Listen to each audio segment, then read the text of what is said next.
देख रहे हैं हिमाचल न्यूज 24/7।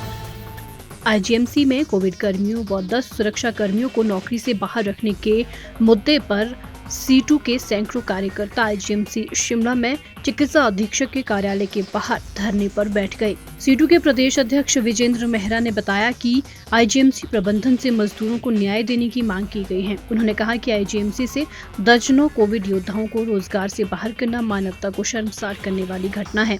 उन्होंने कहा कि 10 सुरक्षा कर्मियों को नौकरी से बाहर करना देश के कानून का गला घोंटना है। उन्होंने आईजीएमसी के कर्मियों को नौकरी से बाहर न करने की मांग की है। उन्होंने कहा कि यदि उनकी मांग पर गौर नहीं किया जाता है तो आंदोलन तेज किया जाएगा। 5 महीने पहले आईजीएमसी के अंदर जिस तरीके से कोविड वॉरियर्स को और दूसरी तरफ जो कुछ लोग जिनसे जो आईजीएमसी का प्रशासन है उनकी एक खुंदक थी, उनके प्रति एक उनके दिमाग में एक विरोधाभास था।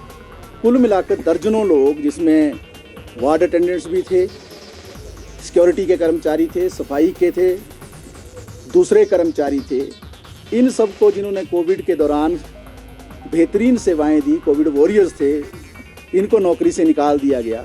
और आज भी बहुत सारे कोविड वॉरियर नौकरी में वापस नहीं आ पाए हैं। एक तरफ मुद्दा वो है, दूसरी तरफ मुद्दा है जो सिक्योरिटी गार्ड्स का है, जिसमें जो यूनियन के 4 मुख्य नेता हैं उनको जो नौकरी से निकाल दिया गया। 6 अन्य जो कोविड वॉरियर्स हैं उनको नौकरी से निकाल दिया गया। हमारे देश का जो 1947 का कानून है, औद्योगिक विवाद अधिनियम 1947, वो साफ साफ कहता है कि जो भी यूनियन के पदाधिकारी हैं वो प्रोटेक्टेड वर्कमैन हैं, यानी कि उनको नौकरी से नहीं निकाला जा सकता, उनको विक्टिमाइज नहीं किया जा सकता, उनको प्रताड़ित नहीं किया जा सकता। लेकिन इसके बावजूद 4 मुख्य नेताओं को नौकरी से निकाल दिया गया। इस बात को लेकर एक लंबा संघर्ष हुआ। हमने उस वक्त भी कहा था कि यहाँ पर जो सिक्योरिटी गार्ड का जो जिसने ठेका लिया, जिस कंपनी ने, ये कंपनी किसी भी तरीके से जो औपचारिकताएं थी, जो नियम थे, उसका पालना नहीं करती थी।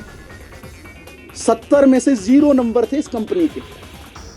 ये कंपनी जब इनकम टैक्स रिटर्न भरने की बारी थी, उसके लिए जो पिछले 3 साल का जो पूरा ब्यौरा चाहिए था उसको ये पूरा नहीं करती थी। ये कंपनी जब बनी, इन्होंने आय और व्यय का ब्यौरा जो है गलत दिया। पूरी एक लीपा पोती हुई, पूरी एक गड़बड़ झाला हुआ यहाँ पर। यहाँ का आईजीएमसी प्रशासन जो है उसकी पूरी मिली भगत रही उस कंपनी के साथ। ये एक बिल्कुल जो है निकम्मी कंपनी थी, किसी भी योग्यता को ये पूरा नहीं करती थी। लेकिन आनन फानन में कमीशन खोरी को बढ़ावा देने के लिए, भ्रष्टाचार को आगे बढ़ाने के लिए इस कंपनी को जो ठेका दिया गया सिक्योरिटी गार्ड में, और दूसरी तरफ जो सफाई के जो कर्मचारी यहाँ काम कर रहे हैं या वार्ड अटेंडेंट्स हैं, उनकी जो मांगें थी उस पर ये प्रशासन लीपापोती करता रहा। आपको मालूम है 16 तारीख को जब हड़ताल हुई, इतिहास में पहली बार इतिहास में सैकड़ों कर्मचारी जो आईजीएमसी के, सफाई के, सिक्योरिटी के, वार्ड अटेंडेंट, ईसीजी, जो मेस के कर्मचारी है, जो लॉन्ड्री के कर्मचारी है, ये सारे के सारे कर्मचारी जो हड़ताल पर उतर गए। और उससे पहले जो आनन फानन में इन्होंने मीटिंग बुलाई। हम कहते हैं 5 महीने से जब मजदूर को निकाला नौकरी से, तो आपने तो कभी मीटिंग के लिए नहीं बुलाया। क्यों नहीं बुलाया? और आपने क्यों बातचीत नहीं की? क्यों आपने उनको नौकरी पर वापस नहीं लिया? सिर्फ आप जो है पर्सनल ईगो को सेटिस्फाई करना चाहते हैं, और आप जो है उन 4 लोगों को निकाल रहे हैं। दूसरी तरफ इन्हीं के, जहाँ हम बैठे हैं एमएस के ऑफिस के बाहर, चाहे वो प्रिंसिपल हैं, चाहे वो एमएस हैं, चाहे अधिकारी दूसरे हैं, ये जो इनके दफ्तरों के इर्द गिर्द काम करने वाले लोग हैं, हमने पहले भी कहा था, इनके ऑडियोज हैं हमारे पास, इनके वीडियोज हैं हमारे पास, जिसमें ये शराब पीते हुए नजर आते हैं, जिसमें ये महिलाओं के लिए अभद्रता करते हुए नजर आते हैं। लेकिन हमने इन बातों को भी जब इनके संज्ञान में लाया, तो जो तो ऐसे इनके चहेते हैं, चापलूस हैं, उन पर ये एक्शन नहीं करेंगे। जिनको एसपी ने सम्मानित किया, डीजीपी ने सम्मानित किया, राज्यपाल ने सम्मानित किया, प्रशस्ति पत्र दिए, जो कोविड वॉरियर थे, जब कोई लाशें यहाँ से उठा नहीं रहा था, कोई सेवाएं यहाँ पर नहीं दे रहा था, जो वार्ड अटेंडेंट्स, जो सफाई के कर्मचारी, जो सिक्योरिटी के लोग काम कर रहे थे, उनको जो है ना नौकरी से निकाल दिया।